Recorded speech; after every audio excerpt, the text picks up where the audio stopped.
हे पार्थ, अनासक्ति योग के द्वारा कामनाओं पर विजय पाना अति आवश्यक है, क्योंकि कामनाओं की पूर्ति होकर भी कभी नहीं होती।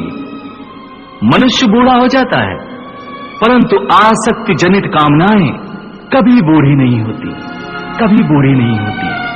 अर्थ, एक कामना अनेक कामनाओं को जन्म देती है। हर कामना के साथ मनुष्य की तृष्णा भी बढ़ जाती है और तृष्णा के साथ असंतोष भी बढ़ता जाता है। फिर ऐसे असंतुष्ट मनुष्य को, जो कामनाओं से ग्रस्त है, उसे उचित अनुचित का विवेक नहीं रहता। पार्थ, इसलिए मैं तुमसे कहता हूं कि तुम अपनी कामनाओं का त्याग करके स्थित प्रज्ञ बनो।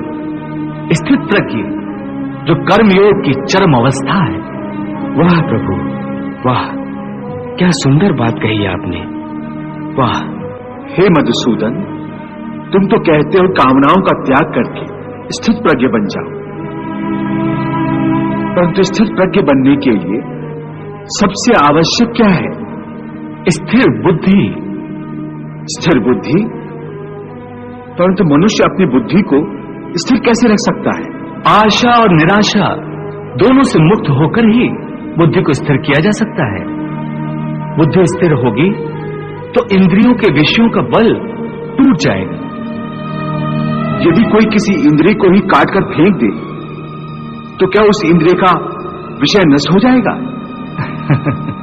नहीं अर्जुन, यदि किसी दुर्घटनावश किसी की आंखें अंधी हो जाएं, तो यह आवश्यक नहीं कि उसकी आंखें रूप की कल्पना करना ही छोड़ दें।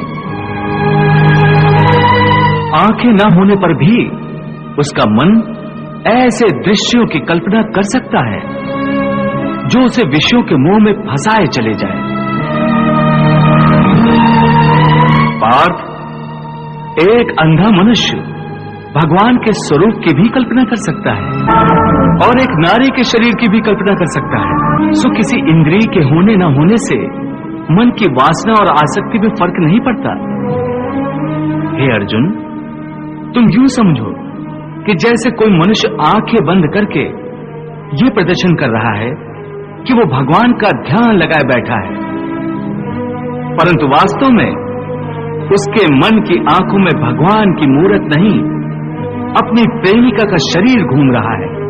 इसका अर्थ है कि उसकी आंखें तो बंद हैं, परंतु आंखों के विषय उसे फिर भी भ्रमित कर रहे हैं। हे अर्जुन, कई लोग अपनी इंद्रियों पर बड़ी कठोरता से निग्रह करने के लिए बड़े कठिन व्रत और उपवास रखते हैं। कई कई दिनों तक खाना पीना छोड़ देते हैं। फिर भी यदि उनका मन भांत भांत के स्वादिष्ट भोजनों की वासना में ही अटका रहे, तो हठ के द्वारा किए हुए इस व्रत उपवास का क्या लाभ है? ऐसे लोग हठ के द्वारा अपनी इंद्रियों को सुखाकर निर्बल तो कर देते हैं,